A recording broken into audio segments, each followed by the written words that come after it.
A man in a rather oily-looking and paint-stained set of overalls walks into the studio this week, gives a nod to the patiently crocheting lady on one side of the desk, the frantically cat-wrangling individuals on the other side, and raises a rather hassled-looking chap leafing through boxes and boxes of photographs looking for the right one.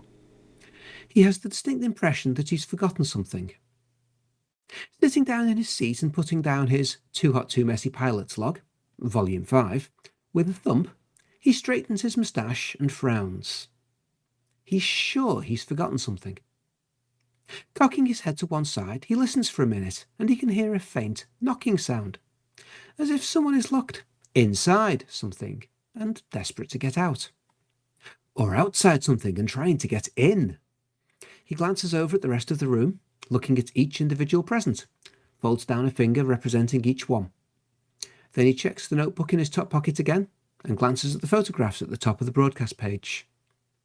Then an expression of "Oh" appears on his face, and he stands back up, goes to the door, unlatches it, slides it open, and reveals the last remaining member of the crew, dressed in a straw hat, colourful blazer, and outrageous pair of glasses. You know, we really ought to give everyone the passcode for that door, he says. Because without it, we can't say the words. Our mics are live.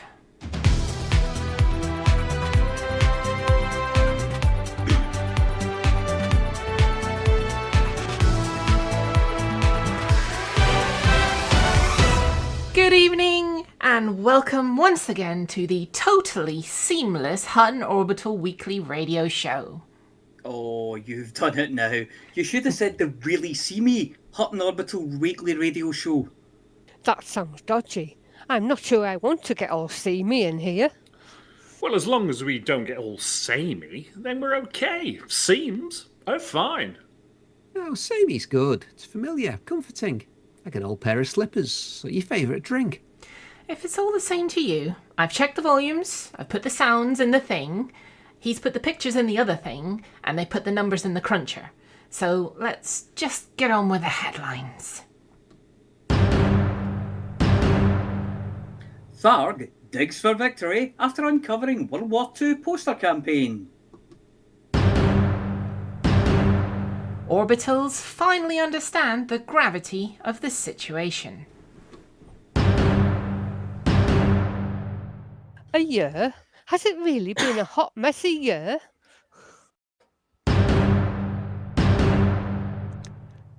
Near disastrous game of hide and seek leads to door handles on the inside.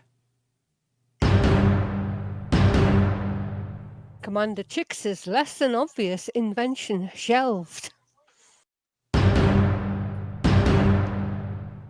Atris is sounding all seedy. And the swingometer points most pointedly in Hutton's direction.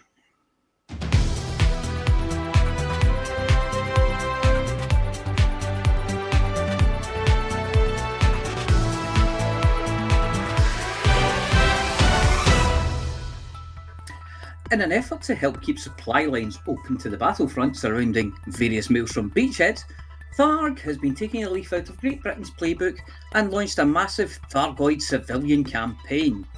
Not content with hoovering up occupied escape pods, kidnapping countless humans for presumed nefarious purposes, Thargoid agents have been infiltrating military museums throughout human space in the hopes that they can find the secret to the dogged persistence with which Homo sapiens have fended off attacks over the millennia.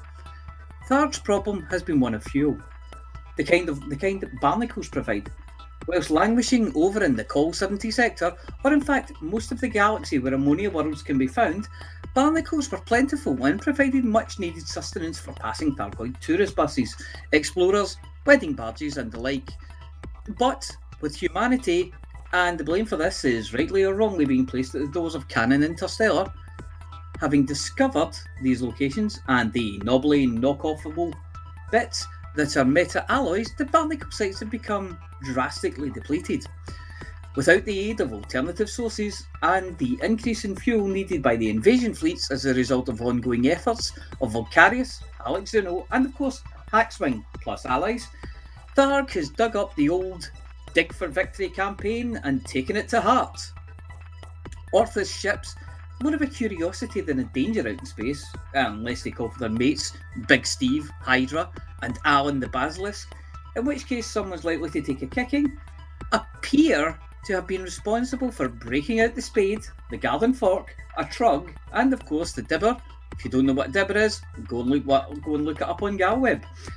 And as humanity does when the weather turns fine, get to a spot of gardening. Unless you're in the United Kingdom, where the definition of fine means it says on the calendar that it's summer, so do it then, because you can't tell by looking out the window, having procrastinated since spring. What are presumed to be new barnacle sites are popping up all over the place, like a bad case of Japanese knotweed, and Tharg is hoping that his, or her, or their, or its green-fingered Orthus buddies will have enough fuel to harvest by the next big push. Of course, as with Thargy McGregor, when faced with those most naughty of bunnies, Benjamin and Peter, with a side order of Mopsy, Flopsy and Cottontail, but that's enough mention of the radio show's pet names for each other, Tharg needs to ensure that these budding little cottage gardens don't fall foul of greedy predators, so he's brought in a few revenants to chase away any marauding human intent on nibbling his shoots. Canon Interstellar, not afraid of little Errol's big spitting cousins, have put out an appeal for anyone travelling across the galaxy to log any new allotments they find, definitely not so they can rob them, definitely in the name of science, of course. With the galaxy being so big, sometimes it takes a while for things to catch on. Depending on whether they were invented over at Beagle Point, could be as long as 65,000 light years at the correct speed. Hutton, being a long way in supercruise from anywhere, unless you're on a fleet carrier, is no exception to this rule. It isn't that far in galactic terms, but when you're busting for the loo and the distance thingy isn't going down very fast, as A, you thought it said light seconds and not light years, and B, your ship still hasn't reached the magic number 2001, hint, due to the second star in the trinary system it won't either unless you overshoot, then it's really far to keep your legs crossed. We've speculated for a long time about the gravity of the situation, not in those lovely spinning Corollas and Orbit stations, but in little orbitals like ours. Whilst we understand that magnets, Velcro and fans are responsible for almost all the work in keeping the station the right way up, and yes, despite there being no gravity, there is a UP at Hutton, the Dietrichs and commanders stuck to the floors, the dozing concourse loungers stuck to their seats, and of course the cups and glasses stuck to the bar. There was an issue with what was in the cups. Even though your barman or woman can squeeze the specially made bottle of Centauri Megagin just the right amount to give you exactly one measure of it in your glass, and the glass staying as a result of suction, as firmly attached to the bar as your feet are to the floor, the only way that the liquid behaved and sat in the glass was the addition of magnets. And of course iron, chemically added to any liquids in the bar. The iron content was sufficient that your drink stayed stuck inside of your glass, to all intents and purposes staying put until you suck hard enough at it on the night out with your friends. Whilst high iron content is great when you're having a pint of Guinness and helps keep you healthy, it was noticed that due to the drinking habits of many Hutton truckers, they were developing metal tendencies, growing their hair long, wearing a lot of black, having flight suits with a lot of commemorative patches on them, and giving each other strange hand signals when passing in the corridors. Alvin, whilst a fan of metal himself, and Lael, who more of a goth emo character, were concerned enough a number of years back to invent the Hutton Sippy Cup, a grown-up version of the Tommy Tippy cups given to small children to stop them spilling their orange squash all over the carpet, or in our case, substitute Palantir, red wine, and expensive radio equipment. It turns out that after extensive study of Commander Palantir's drinking habits and the lack of explosions, blue smoke escaping, and fires in the radio studio as a result of unexpected liquid to electronic interfaces, the design for the Hutton Sippy Cup has now been exported to orbitals throughout the galaxy, and the iron content of all drinks has been reduced back to normal levels. What has really got our goat, though, is that certain websites on the Galweb have been touting these as genuine, original Hutton Orbital Sippy Cups, complete with our logo on them, and making an absolute killing on selling them to the unsuspecting public. Commander Chicks has been straight on to his lawyers, who have sent some rather sternly worded emails to the entire galaxy about the misuse of Hutton property without proper payment. Their response? Well, we need to know exactly how many orbitals and concourse bars are using the knockoffs, so you finish up that Too Hot Too Messy campaign to log them all, and we'll give it due consideration. In the meantime, keep your eyes peeled next time you're at the bar. If you see a Hutton Sippy Cup in the bar that hasn't yet been logged in the Hutton Helper, do your bit. Sell them some gin and a mug, and we'll add them to the list. Talking of mugs and gin... After 52, that's 12 months, and that's a year. Wow, a year seems longer. Anyway, Too Hot, Too Messy, the Hutton-led initiative to deliver a Hutton mug and Centauri Mega Gin to all the stations in the galaxy, has recorded over 86,000 deliveries. Last week's numbers were rookie numbers, the lowest ever at 732. Did someone have a weak cough? You need to pump up those numbers, and so the 4-weekly average has dropped to around 1,000 deliveries a week. No new commanders joined in the last couple of weeks, leaving the number signed up to 294, who are spread across 96 squadrons. Hutton still has the largest contingent with 93 commanders, who have delivered over 46,000 mugs. The Buckyball Racing Club are in second with over 5,100. The Winged Hussars are still static in third on 3,150 and haven't added any mugs to their total in 6 weeks. The Paladins are in fourth, still closing on 2,000.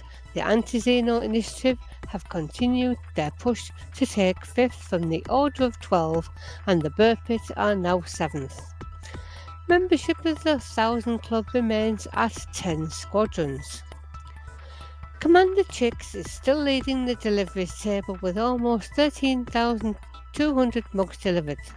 Some say that he's been necking Guinness all week in West Britain. Wooler 81 is second with over 11,400 deliveries, ahead of Nemb in third with over 6,500. Shea Blackwood is in fourth place, having joined the 5,000 club, ahead of Infinite Dreamer in fifth, who is closing on 3,100 mugs. Torquay Mouse is in sixth, ahead of LDSK in seventh, who is marginally ahead of Border Reaver in eighth, who is in turn marginally ahead of Sinister Hedgehog in ninth. Val Sylvana finally joined the 1,000 club as its 15th member, and immediately jumped ahead of Darth Virtual into 14th place. Of course, we know all this because it is tracked live in the Too Hot Too Messy event page in the Hutton Helper. There is also a chance to win a real world, not a rip-off from Redbubble. Ballistically delivered, dishwasher unsafe, self-cleaning, so that you don't have to, Hutton mug. Any commander that delivers 10 mugs and gin in the weekly Thursday to Thursday period will be entered into next week's draw to win a real Hutton mug, unless of course you already have one. Over 50 lucky commanders now have a little golden mug next to their names in the top commanders table. Last week's mug winner was Azzy Elbow, and keep listening for this week's winner to be announced in the banter bit after the news. If you delivered 10 mugs and gin in every week since the start a year ago, you'd have racked up at least 520 deliveries, and only 27 or only 1 in 11 of signed up commanders have achieved this. If you haven't, why not give it a try and share the burden for the next 5 years? In order to join in the fun, you'll need to sign up by downloading the Hutton Helper from hot.forthemug.com/download, and then your mug and gin deliveries will be automatically registered for you by Antares' organic, non-GMO, grass-fed, low cholesterol AI hamsters.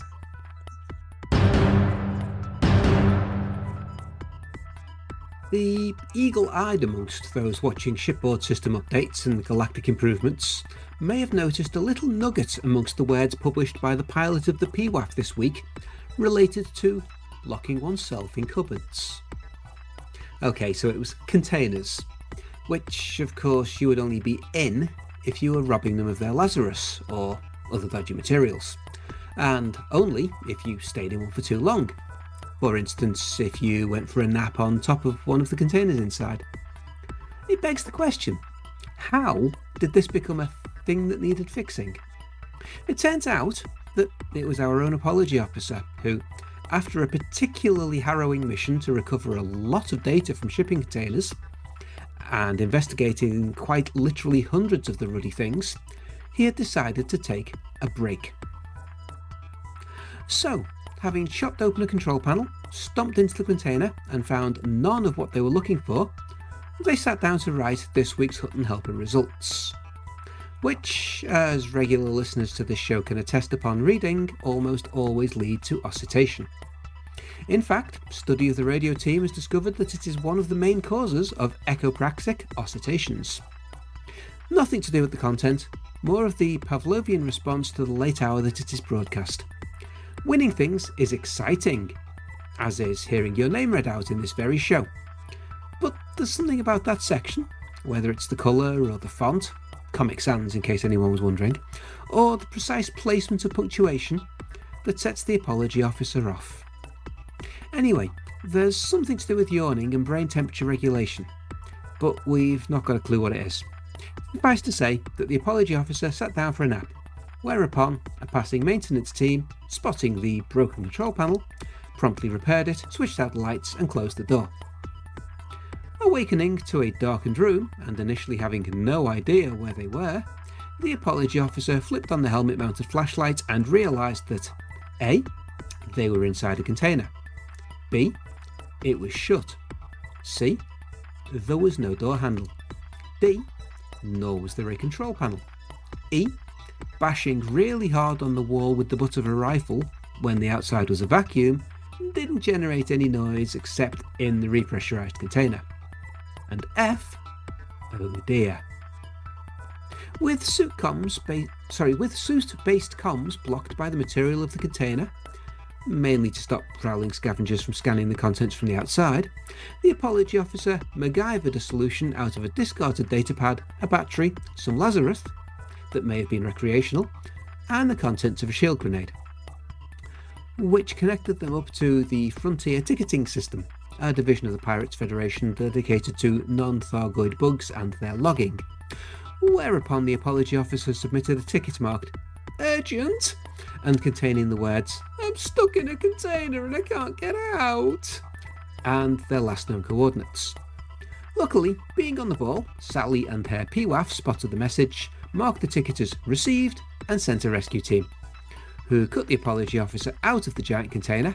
Well, they cut open a few and nearly left before they realised the apology officer had fallen asleep in the corner again, and submitted the suggestion that a door handle be fitted to the inside of the container in case this happened again.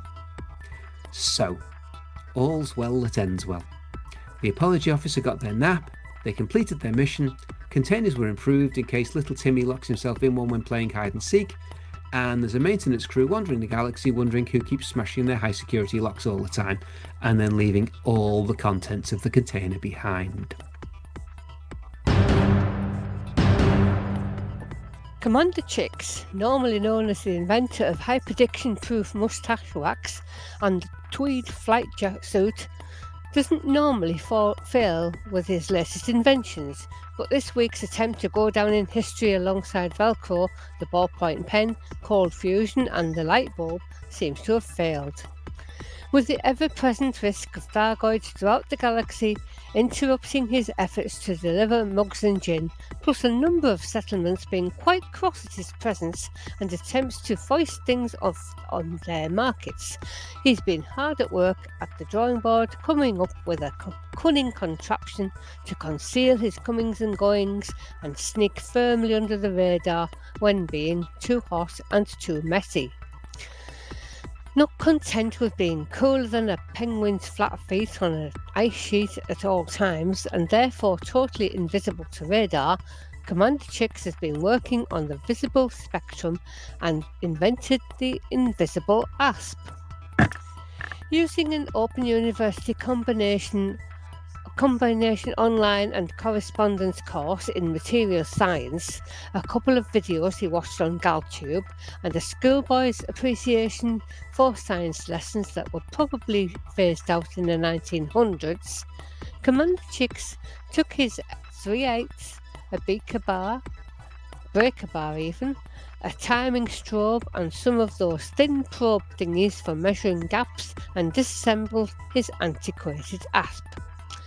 Stripping it down to its component parts, applying a little bit of chemistry and an awful lot of guesswork, plus a couple of Hutton mugs ground up into powder and a lot of ale, he repainted, reassembled, tightened and torqued everything and set out for a test flight.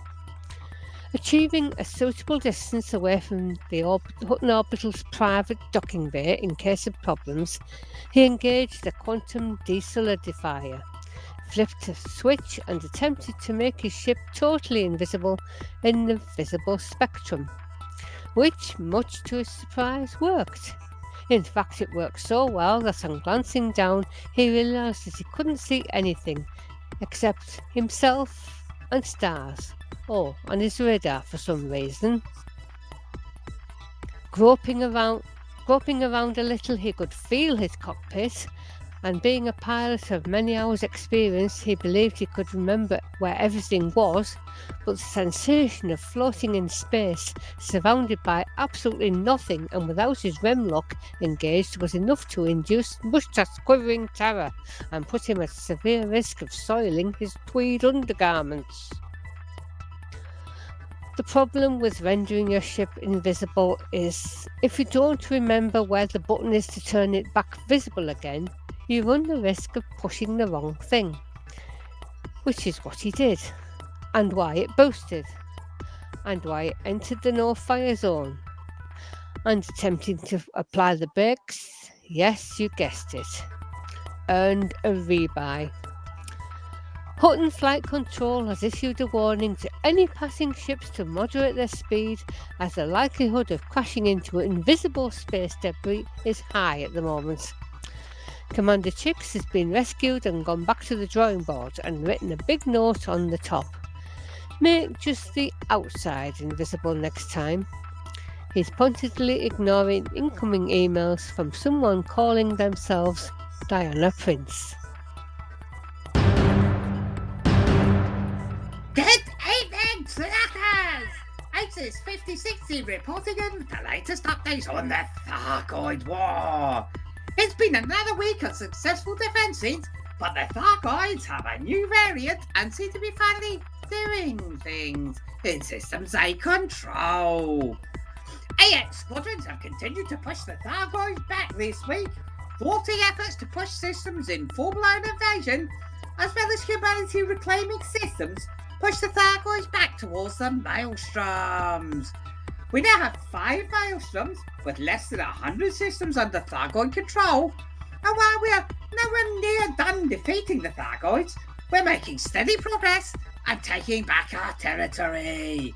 The Thargoids have also unleashed a new variant of their hunter class called the Scyther. Is it Scyther? The Scyther is it Scyther? Seems to be very interested in collecting occupied and damaged escape pods, making the question of what the Thargoids doing with all these captured humans. In addition to the new Thargoid hunter variant, a startling discovery has been made in systems controlled by the Thargoids. Reconnaissance missions spearheaded by Canon Research and many other groups into enemy territory has shown that the Thargoids seem to be seeding planets with something resembling the Leviathans and barnacle sites discovered in the Pleiades several years ago. It is the change in the dynamic of the war, where seeded planets in controlled territory will make it more difficult to remove the Thargoid infestation. Are the Thargoids going to permanently have a presence in these systems? More importantly, why are the Thargoids seeding these planets? Are we getting closer to the motive for this war? Many questions are being raised with few answers to be had. Haxring will be doing its bit to help determine the Thargoid intentions alongside its allies in mode. Is it MODE? Haxring, your orders for this week will be to defend the following systems in the Ender Maelstrom. It's HIP 20019, HIP 20492, and 69 Upsilon Tauri. In addition to all that, Haxcom is asking trackers to enter any trackers interested to help document and report any unusual Thargoid activity by scanning in Thargoid controlled systems for these new seeding sites. The more we understand about the Thargoid environments they need to see the planet, I'll start that again. I think the more we understand about the environments they need to see the planet, and if they are quite a unique Thargoid activity happens at them, God, I got through that. Let's get those lab coats on and defend humanity. For the mug! Do not adjust to your radio device. Normal service has resumed after last week's report. After a bit of a marginally manic period, things have quietened down a little in Hutton space. 5 systems are on the naughty step, and we have 1 system on the blink. More on those stories coming up. Bottom of the pile this week is our new permanent resident of the Duffer Zone, Ross 671 on 30%. 2 wars and a pending outbreak guarantee that we'll be featuring this system's hopelessness next week, so stock up your fleet carriers with meds and get busy delivering when it breaks. The by-election in 36 off Yuki was a resounding victory for Hutton, and with it heralds a new era in Hutton politics and a seismic shift in... wrong script. And I wish I had a credit every time I heard by-election predictions. Anyway, we won another station, Lunan Holdings. After succumbing to altitude sickness on 38, hard to move Epsilon Indy momentarily touched the void by falling off a cliff to 33. A minor war is locking up a small amount of influence, but this shouldn't stop you trying to boost Hutton influence. Hilpar Size continue its poor run of form on 35, and the system is quiet with no conflicts, so get in there and do some good things. Epsilon Eridani is on 36, still recovering from last week's outbreak. Run of poor form LP525 525-39 is maintaining its poor run on 38, where it has been squatting for the last month. We have an infrastructure failure in Y0855-0714, and if you want to help out and make a killing at the same time, deliver water purifiers, power generators, and food supplies to Yamazaki Landing. Last night, we retreated from Tabit. Where? Well, it was a grotty little dump we expanded into some months ago. At the overachieving end of the Hutton systems table, we have 4 systems on or above 60%, and one of which is over 70. Priorities this week are, if you want to chuck something, relieve the infrastructure failure in WISE 0855-0714, and boost Epsilon, Indy, and Hill Pass I.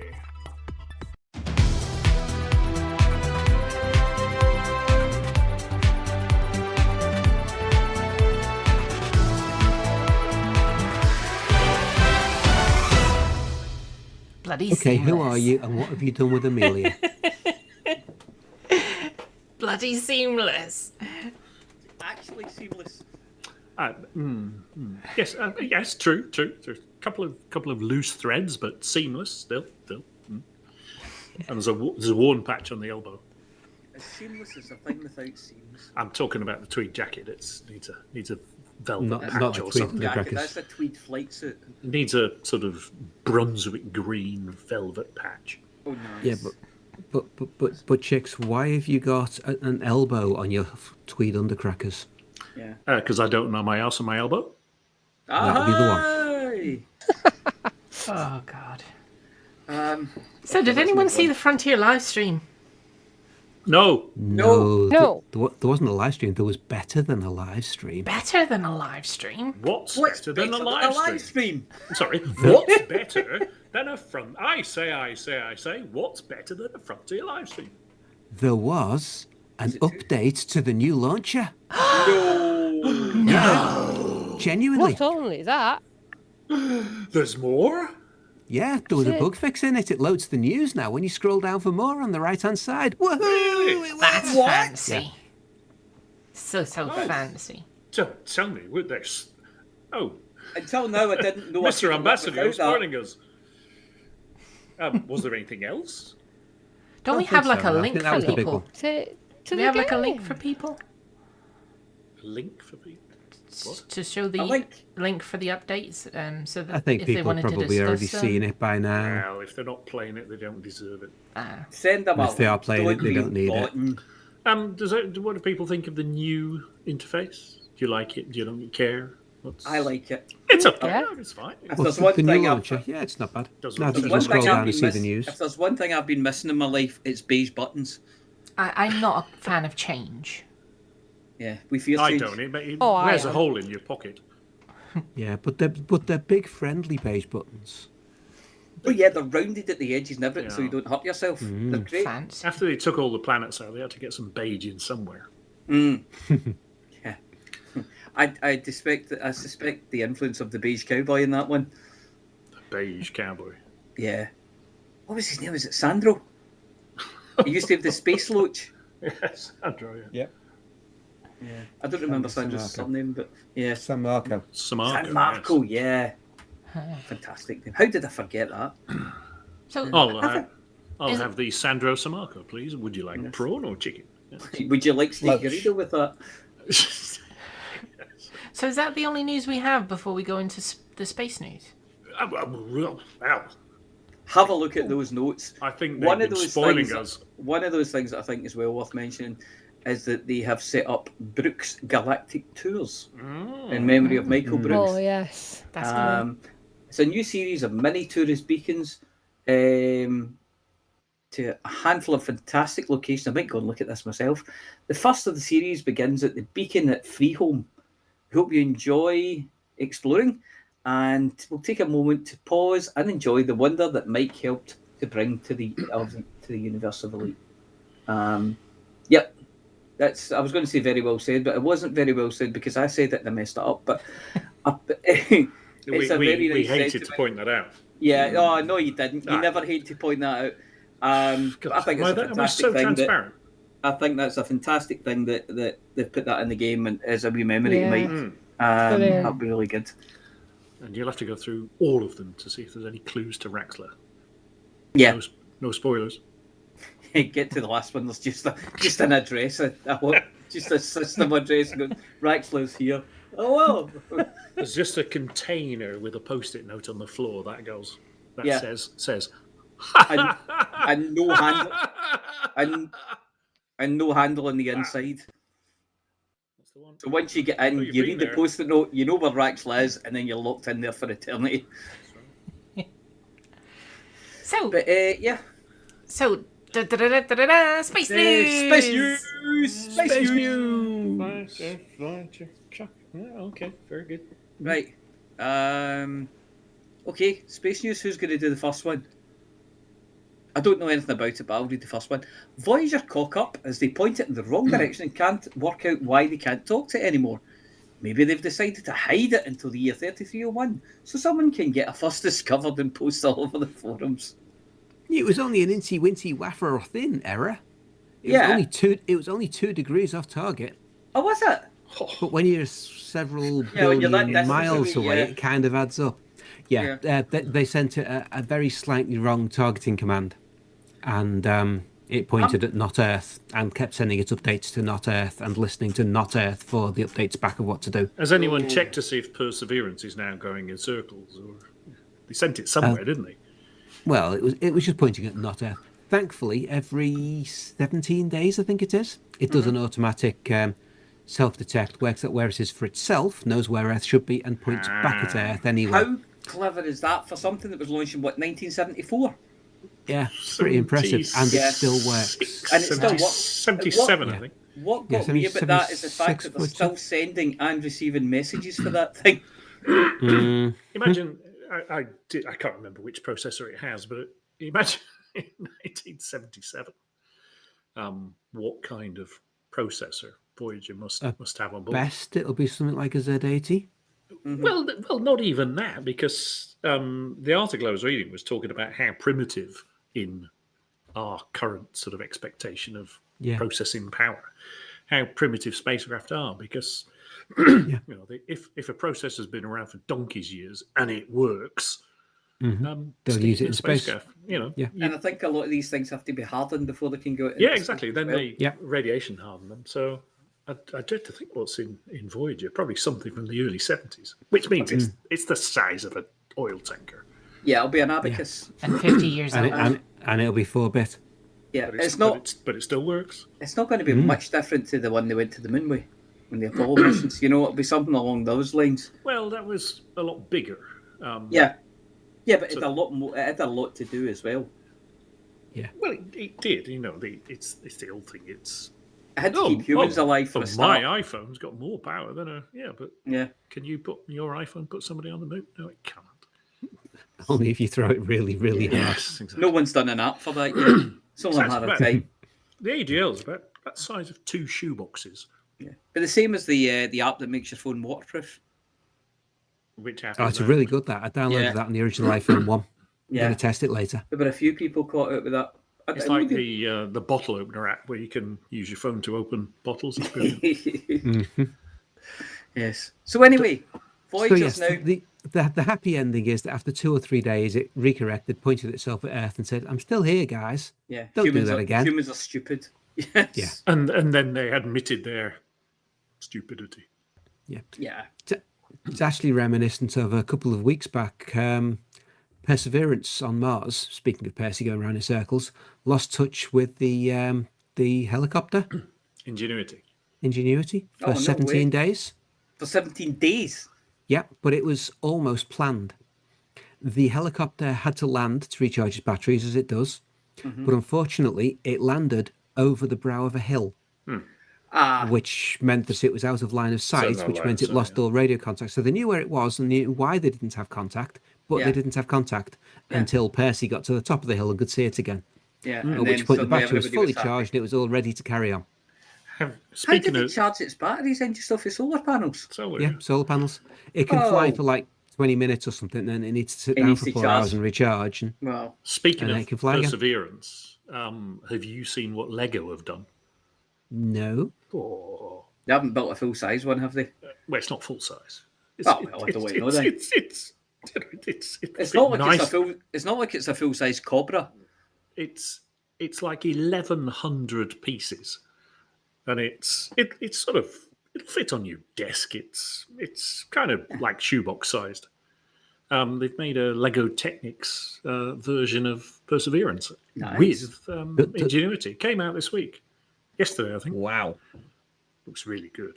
Yeah, sounds like it'll be really cheap though. Mm-hmm. It's about 100 quid, I think. That's not bad. that's not bad for that many pieces. That's not bad, and not bad for what I thought they were going to charge for it. That's actually okay. I think I very quickly skimmed an article. Okay. Shall we move on to the next news story then? No. Yes. Go on then. Euclid, whatever Euclid is, opens its eyes. I don't know what Euclid is. Euclid and that annoys me is that I don't the know. satellite we talked about 2 weeks ago. Yeah, it was 2 weeks ago. The European... It's the Dark Explorer, Very dark, which yes. definitely sounds dodgy. It does, Yeah, doesn't that it? does sound. Yeah. Sounds like something you might buy in Ann Summers. On La Funny, yeah. But, yes, and it's performing very well from all reports. Yeah, before you download the images from it, you need to tick a box to say that you're over 18. Yeah.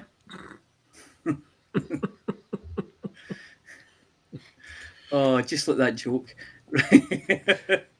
Jokes? You don't do jokes? You don't do jokes, yeah. We said in the intro, this is where old jokes come to die. No, this is fun where old comes jokes to come, but they never die. No Old matter jokes how never hard, die, no matter how hard you They get try. new life every week. Yeah. So what's it doing then? It's having pictures of things, I suppose. Euclid is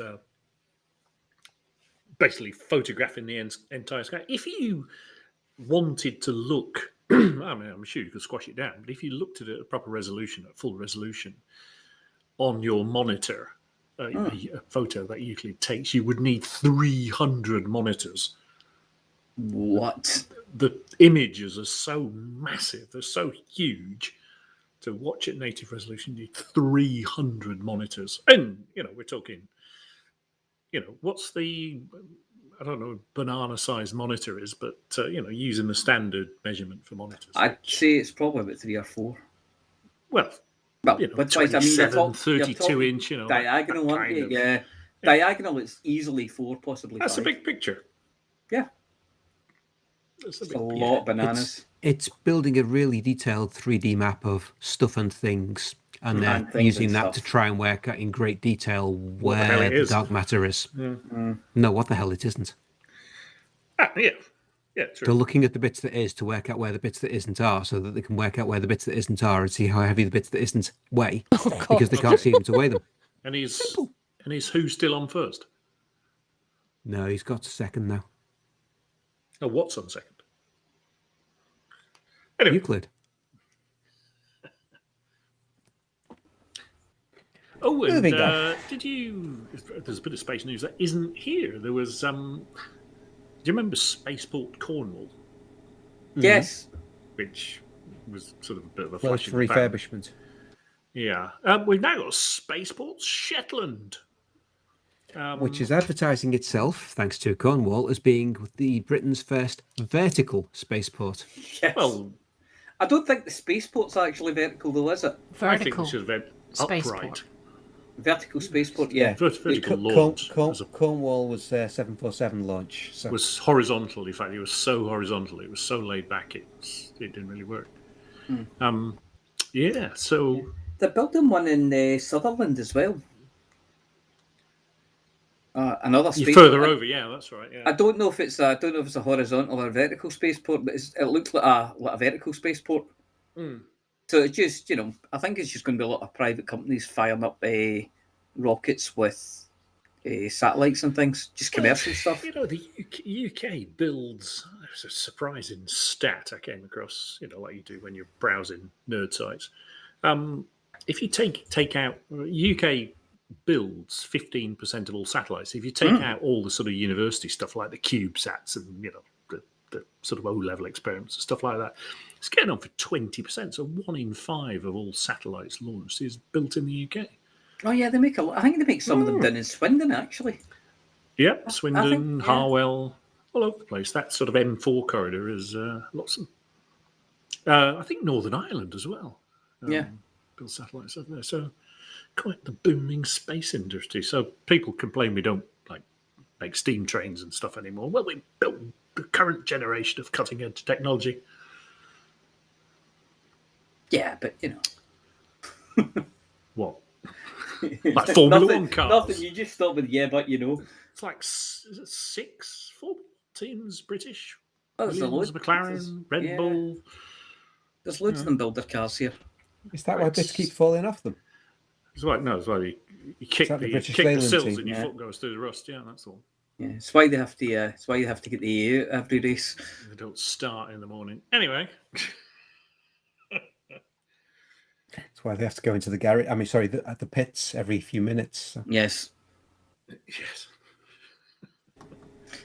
Anyway, Right. Anyway, next. Next. What's next? Well, I wasn't here last week, so I can't do this one because I didn't know there was a Spanish theme. I had an Irish theme going in mine. We had a And Spanish theme. Yes. There was what's give me a second here. So what I did this one? I'll have a look at this one. Let's see. Whose mouse is the loudest mouse? in Me, the I'm world? doing things, doing important things. Like popping bubbles or something, or Carrying on the Spanish theme from last week, we take a look at the fat one, since he's not here. El Gordo. What the hell is El Gordo? It's something on the James Webb Space Telescope, isn't it? Absolutely massive galaxy cluster. Right. So, yeah, general relativity galaxy warps. That just sounds Say so that cool. 3 times quickly. Yeah, I can't say it one time slowly. So it's picking up distortions in relativity. well, it's gravitational lensing. It sounds like. Oh, yeah. It's picking up a huge gravitationally lensed galaxy and cluster and all of the stuff behind it and having fun So it's untangling it. gravitational. So it's like the universe is crawling around looking for its gravitational lens. Is that? Do is we that what think you're there's saying? do we think there's maybe a black hole in front of it then?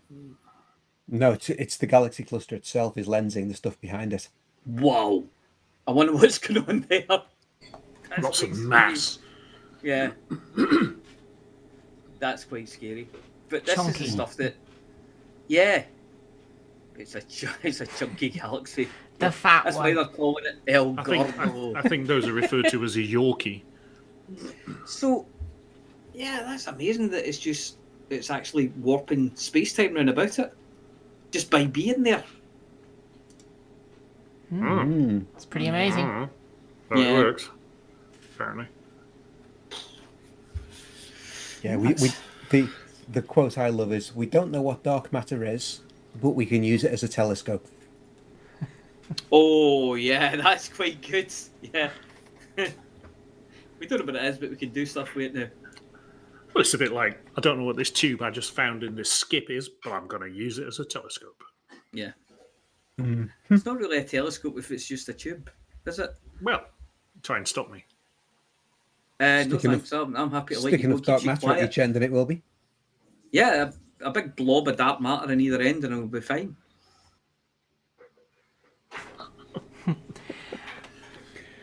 Anyway, Yes. Yes. Anyway, moving on.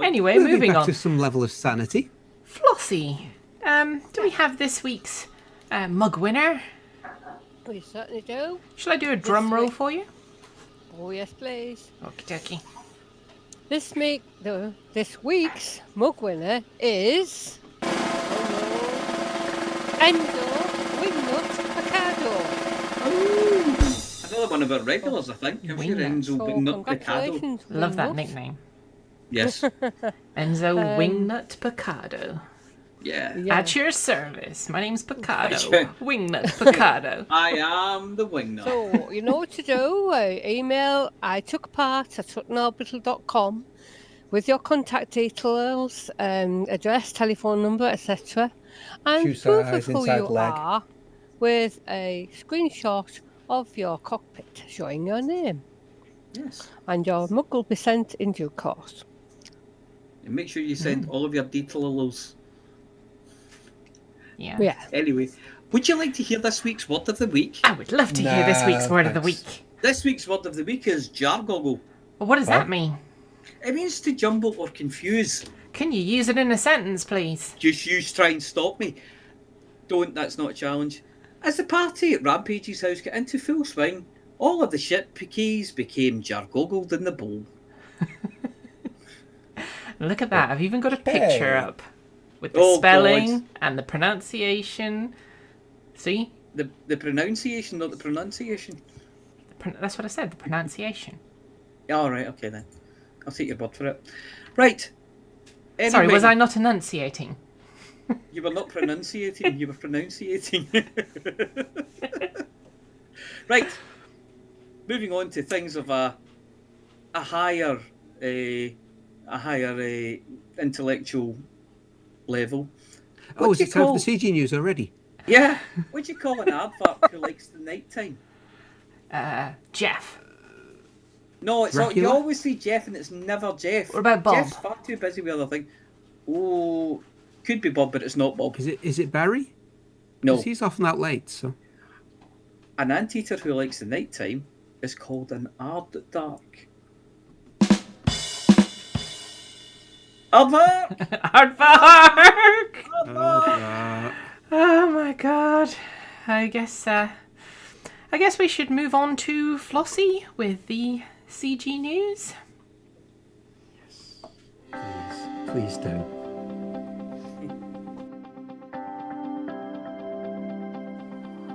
It's Flossy.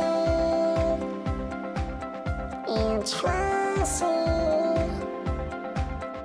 It's Flossy. It's Flossy. And the community goes. Hello, Flossy here with this week's CG News. There were no CGs last week, and there's no new ones this week. And the CCCG has had absolutely no contribution to it once again, meaning it's well on its way to completion on schedule, and we'll be able to mug Wanga Waka, or whatever it's called, soon. Again. And that's it for this week's CG News. Flossy told you what to do. Thank you, Flossy. Well, with it being a super week for new news, it's time for this week's take on the goings-on in the headlines from Beetlejude and Wotherspoon.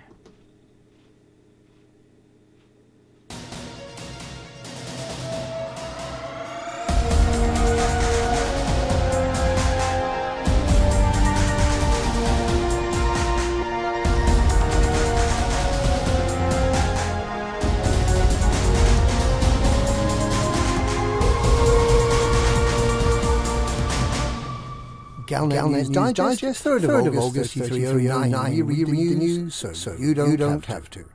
In this week's news, we look at signs that the Thargoids started to colonise the bubble. We wonder where all the people on board the Dedicant went to. We wonder what the coming of the Scythe means to the safety of interstellar travel. We hear the terrible truth about barkbounds, and we're grateful for the Hull Seals for their latest rescue.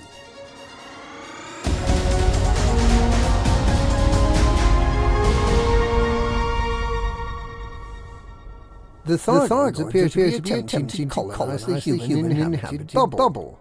Within the past 24 hours, evidence of what may be new Thargoid agricultural settlements have been found on several atmospheric planets in Thargoid-controlled space, some not much more than 100 light years from Sol. These shots are from HIP 1970.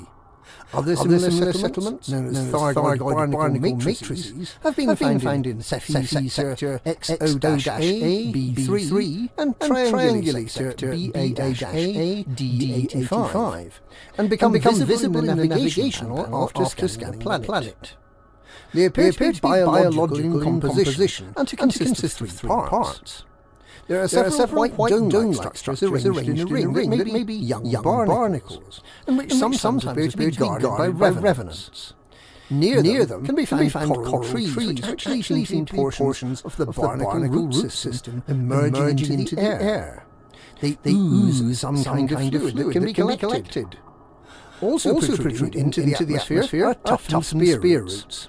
These may be part of the Thargoid biotechnology that allows the barnacles to push down beneath the crust of the planet and to harvest the raw materials to create the prized magic healing stuff known as meta-alloys. If these are indeed new barnacle sites, then the Thargoids must be planning to remain in their occupied systems close to humanity indefinitely. Or must at least be confident that they'll be able to come back to safely harvest the crop when the barnacles ripen.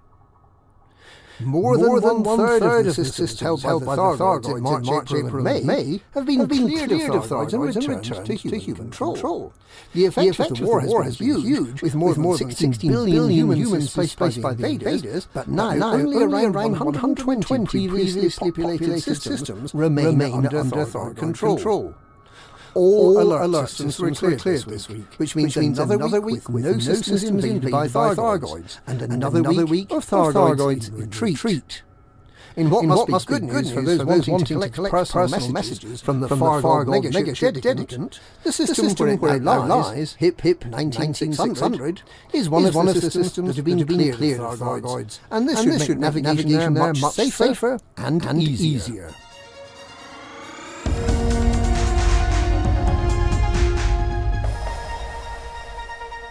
The Federal Intelligence Agency has confirmed that the wreck discovered on Tuesday in the 19600 system is the Dedicant megaship, whose ownership was disputed between the Federation and the Order of Thargod.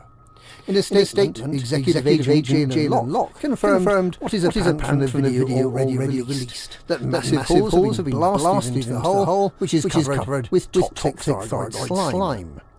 Locke explained that there had been 8,000 prisoners, members of the Thargoid cult, on board, under the care of 150 FIA security guards, and that from the wreckage it was apparent that thousands of escape pods had been launched. However, an extensive search of the area revealed no trace of the escape pods, and a thorough search of the megaship revealed no casualties at all. Everyone, Thargod, FIA security alike, have just vanished. This lack of people to rescue comes as a disappointment to the Terran colonial forces, who've been planning a massive evacuation of the megaship. It's still worth visiting the megaship, both to see and wonder at the destruction wrought, and to listen to the recorded voices of some of the people who travelled to hit 19600 on board the Dedicant. Their testimony is both moving and unsettling. And they are all missing. There's another and entirely unrelated development that may be of concern to those planning to visit the Dedicant. The Thargoids have stepped up their efforts to abduct living humans.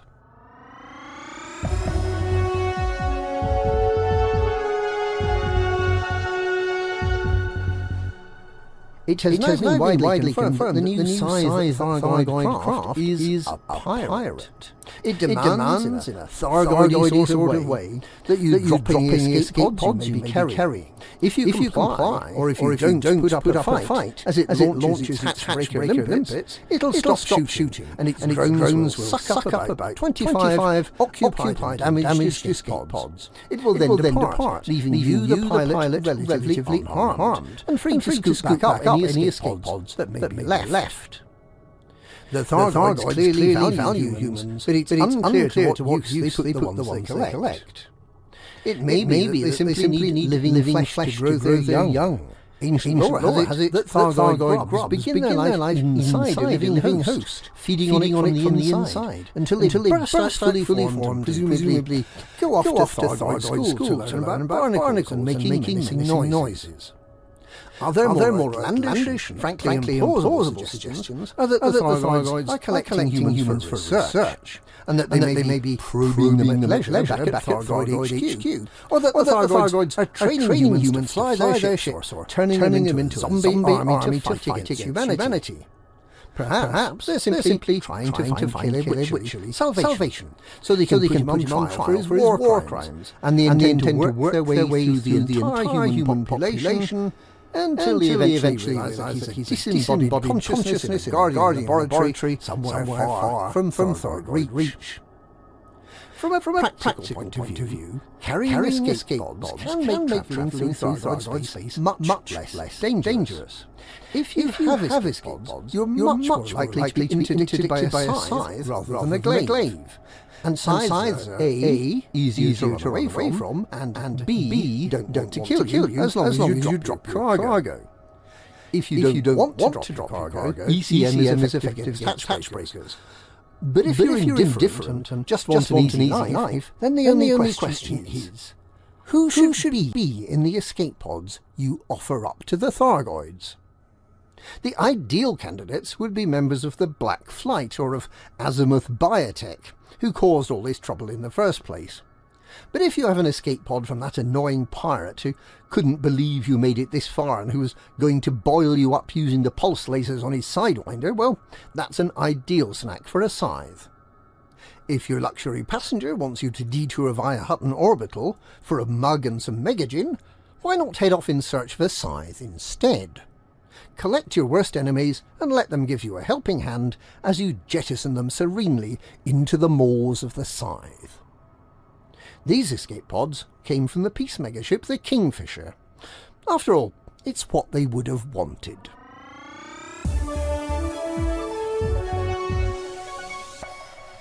Universal cartographics and vistagenomics have finally revealed what many have long feared, that barkmounds are an endangered species throughout the galaxy.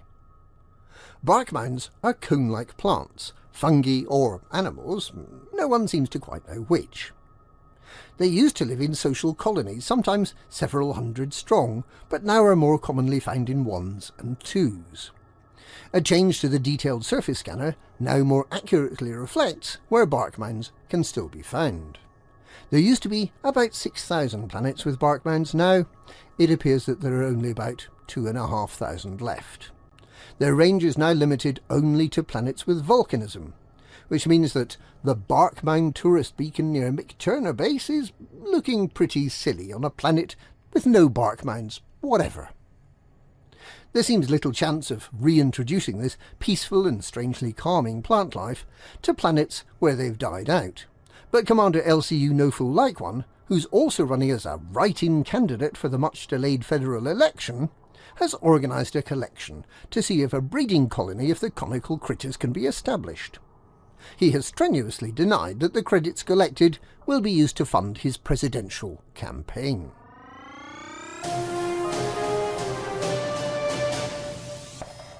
You may not appreciate it, but the Elite Dangerous Market Connector is a vital piece of software in the cockpit.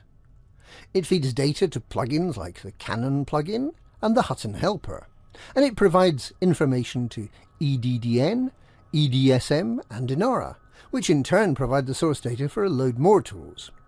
All those tools you use to find the nearest source of meta-alloys or to plot a route using the neutron superhighway, they get most of their data from commanders who use EDMC. And EDMC has been assured a new lease of life after Hull Seals commanders Rickson and C1701D, who describe themselves as Cyber Seals, are the new guardians of the sacred code, and they have willing helpers among the ranks of the Hull Seals to test the new releases and ensure that we all have access to vital information about the galaxy when we need it. Commander Rickson explained that third-party tools are vital in the cockpit, providing a critical component to our experience in the galaxy. He encourages commanders to take a look at these tools that may enhance their piloting experience. The Hull Seals are proud to be a part of keeping these tools working and to provide a service to commanders everywhere. He also reminds commanders that if they fly a little bit too fast into a planet, the Hull Seals are always happy to come out and provide repairs free of charge and in a friendly and efficient manner. If you'd like to install EDMC, go to github.com/edcd/edmarketconnector and click on Latest Release on the right-hand side to see the installer download. And that's this week's Galnet News, and we didn't even have time to talk about cup lids for hot beverages. Galnet News. We read the news, so you don't have to.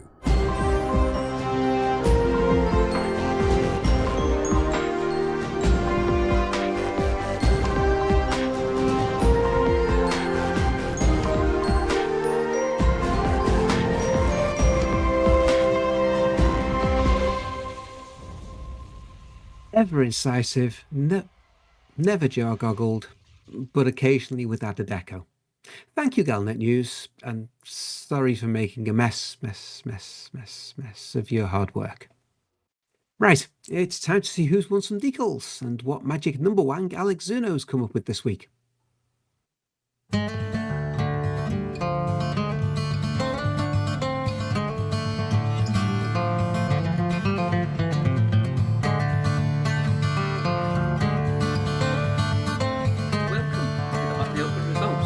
Hutton Helper results are sponsored by the Hutton Helper, the only third-party resource to come with a free probinator to keep you occupied on those long journeys. This week we have the following events: the Why Did Aliens Come All the Way Out Here shield, the Bring Me As Many Hillbillies As You Can Find cup, the Looking Inside Cows and Doing Butt Stuff challenge, the I'm not saying it was aliens but Deja Vu trophy, the I'll give you an alien autopsy you won't forget survival challenge, and the Sucked Off by a Flying Saucer extravaganza. So, keep dodging the beam of light. The Hutton Helper results are: Murderbot jumped to 27,000 light years to come first in distance travelled. Murderbot also sold 23,000 tonnes of cargo. Rincewind Cymru earned 1,090 mission points. Attic 2 handed in 272 million credits worth of bounties, so no Alex Zuno this week. Tolien handed in 710 million credits worth of combat bonds. Dark Virtual destroyed exactly 1,000 Thargoids. And Sophia delivered 1,152 people safely, more or less, to their various destinations. So, decals for Murderbot, Tolien, and Val Sylvana for exploration data cashed in. Please email itookpart@huttonorbital.com and arrange to collect your Hutton decal kit, which this week consists of an old weather balloon, a plank with a piece of hairy string nailed to it, and some Roswell grey paint. There have been 3 Hutton runs in the last 7 days. They are Talzi, who did the run in 1 hour 23 minutes 58 seconds, and Bandicoot, who did 2 runs, the fastest of which was 1 hour 24 minutes and 49 seconds. Now, there is a whole galaxy of stuff out there needing echoed, manipulated, desalinated, sugared, mitigated, exploded, launched, perused, motivated, evacuated, dejected, manhandled, or woman-handled, deliquesced and then smeared, emphasised, bundled into the back of a hauler, lasered in the face, snuffled, flip-flopped, mistranslated to and from Scottish, frothed, chilled, mugged, ginned, wrapped up with a pretty bow, ship-shot rescued, stewed in their own juices, battered and deep-fried, dead-dropped, painted and rolled down a hill, destroyed, bought, phoned in, squeezed, inflated, patched, liquidated, evaporated, smelled, licked, defenestrated, discombobulated, recombobulated, mutinied or mutated, masturbated, headbutted, eviscerated, compressed, enveloped, strained, fermented, murderized with an S, interrobanged, upcycled, violently downcycled, disallowed but then reallowed after consulting VAR, loved, adored, meowed at repeatedly, cherished and probinated. And you can earn yourself a very fetching Hutton decal for doing it. To get involved, you just have to go to hot.forthemug.com and download or sign up for the spectacular Hutton Helper, now available in 3 empirical formats. Let's face it, anything has to be better than not being picked by the aliens. Anyway, that's it for this week. Back to Studio 5.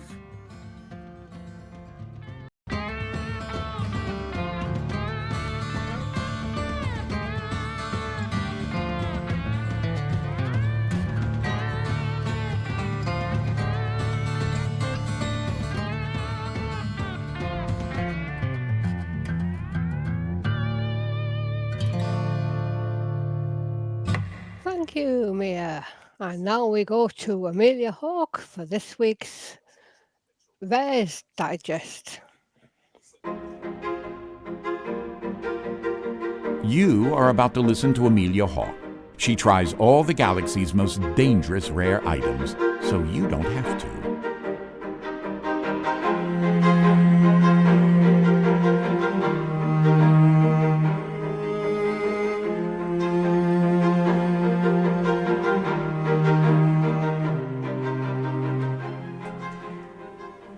the supermoon this week back on Earth. Yes, we know that you can experience a supermoon or even a supermoon whenever you want just by flying to the right planet, but we like remembering the ones back on Earth. We've travelled to the Hecate system, named for the ancient goddess of magic, the moon, witchcraft and the night. The system is anything but eerie and mysterious when you first arrive. Harrison 13 is a glowing jewel of a world, only 500 light seconds or so from the arrival point and the lightly terraformed to be suitable for human life. Under the guardianship of the Brotherhood of Terra Mater, a listed anarchy faction, the planet is rarely visited, but not just because of the volatile political situation. Covered in a mixture of land masses and oceans, the first thing you notice are the regular chains of islands dotted across the seas. At night, you can see them light up, and sunsets are changed by smoke in the sky to eerie colours.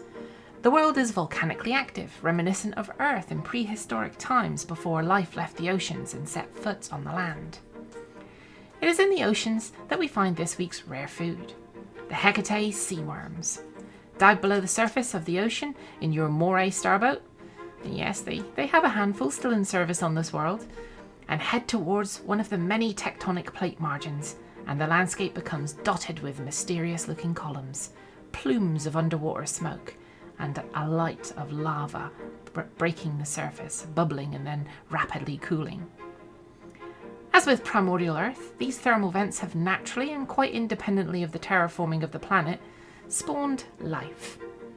It's too dark down there for photosynthesis, but the rich minerals brought up from the planet's depths, plus the warmth and abundant hydrogen, allow for chemosynthesis, the creation of organic life from pure chemistry. In certain regions of the planet, these vents are sulfurous, and the sea is far more salty than you'd find on Earth. But life thrives, growing, swimming, and evolving in a microcosm around the volcanic activity. On the hydrothermal vents, we find this week's food, Hecate sea worms. Not true worms, but life forms that grow directly from the vents themselves, mouths catching passing microscopic organisms, waving vigorously in the swirling hot water. By hot we mean scalding. These worms live in conditions that would kill most life as we know it. But, soft as they are, they're undamaged by the temperatures or the salt. The seascape here is stunning, viewed through the tough screen of our submersible ship. The lights pick out strange creatures and astonishing geological features. Worm farmers use drones, reinforced with the kinds of thermal protection that you'd normally see in solar probes to harvest the worms, plucking them live from the rock face. Still alive, for they're hardy, they're brought ashore as food for island living communities. Healthy and nutritious, they're not to everyone's taste. The sulfurous environment gives them a strong, eggy flavour, and the saltiness and aquatic nature a fishy undertone. For those who like a tuna niçoise or egg and cress sandwich, I'm sure that they're delicious, but they certainly aren't for everyone. To enjoy them properly, you'll need a strong stomach. The locals like to eat them whilst they're still alive. Yes, they're cooked, but the heat is there to kill any bacteria. The worms thrive on it. They're then fast cooled over ice before being served, still alive, on the plate. Scoffing down your first wriggling, eggy, fishy, fleshy worm is an interesting experience. The feeling in your belly, as if you've eaten your third, is like nothing I've ever felt before. If you're not as hardy as the locals, you can try jellied Hecate worms, or even the pickled variety. And rumours are that local moonshine specialists even preserve theirs, still alive, in bowls of alcohol, to keep them happy. However, for authenticity, I'm swallowing mine whole and, well, hoping for the best. They are rare. With the terraforming complete, the world's volcanic activity is diminishing at a rapid pace. Mining firms have strip-mined the seabeds hunting for rare minerals, and there are only a small number of areas where the Hecate worms still survive. As for the danger, well, I'll be brutally honest. After seeing a plate of these, I'm in sincere danger of being horribly, persistently, and violently ill. After tasting them, I have adventurous tastes when it comes to rare foods, but this is just one step too far. A word of warning. Don't try the ones that are from other events. Rare minerals sometimes include radioactive ones, and you wouldn't want to start glowing and floating around the room. Try one on a dare, or visit the hippie, authentic culinary experience. But trust me, unless you're planning an imperial orgy of strange foods, you're unlikely to gain any thanks from your guests. This is Amelia Hawke of the Galnet Food Digest. I'm off to find something really, really strong to drink, so that I can stop the wriggling and tickling that I feel in my insides currently.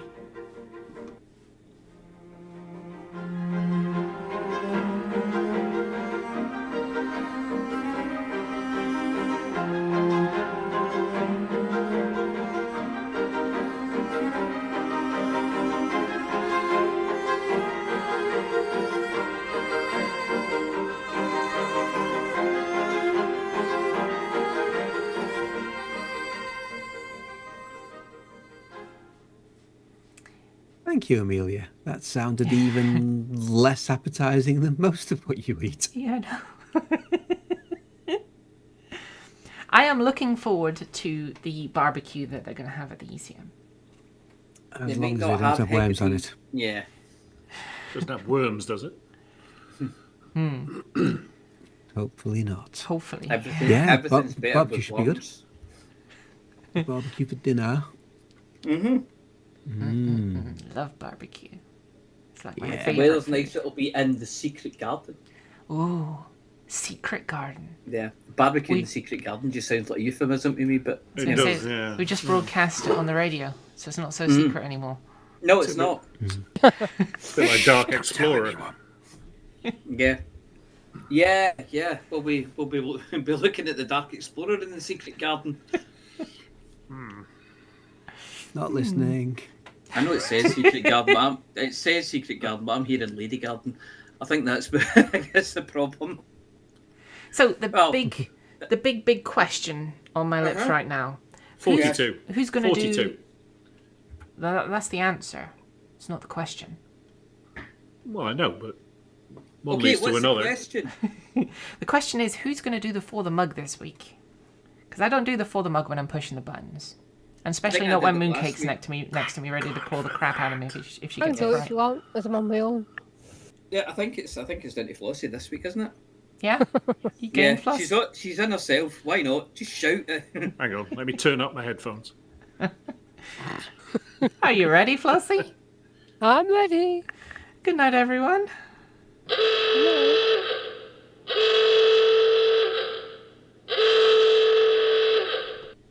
Father Mug! Father Mug! Mug! Mug. For that mug.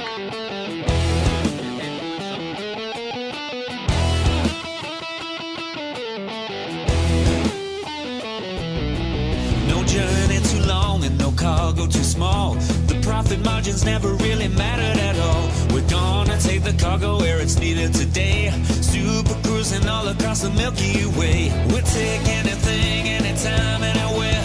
Loading up the T-Nights to the brim with rail. Father Mug, yeah, you know just where we're coming from. Father Mug, now everybody sing the Hutton Trucker song. Father Mug. Flossy always seems to crash into the sun. Swivel likes the pilot on the Xbox One. Alvin at the front, you know he leads us well. Trucking across the galaxy, now everybody yell. Father Mug, yeah, you know just where we're coming from. Father Mug, now everybody sing the Hutton Trucker song. Father Mug, yeah, you know just where we're coming from. Father Mug, now everybody sing the Hutton Trucker song.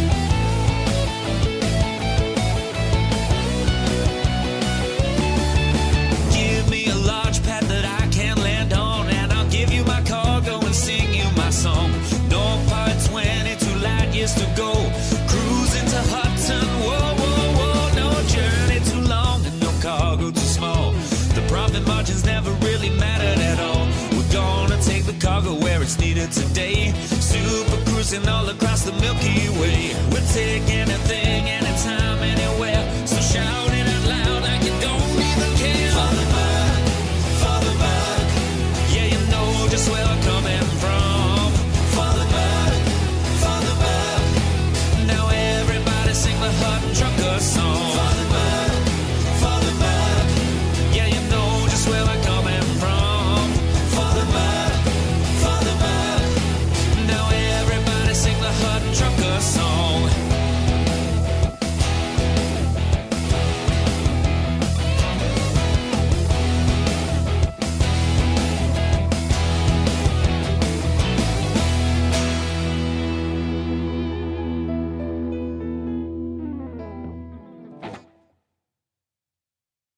Well, ladies and gentlemen, that's the end of the show. Everyone's buggered off now, so why don't you bugger off too? Seamless.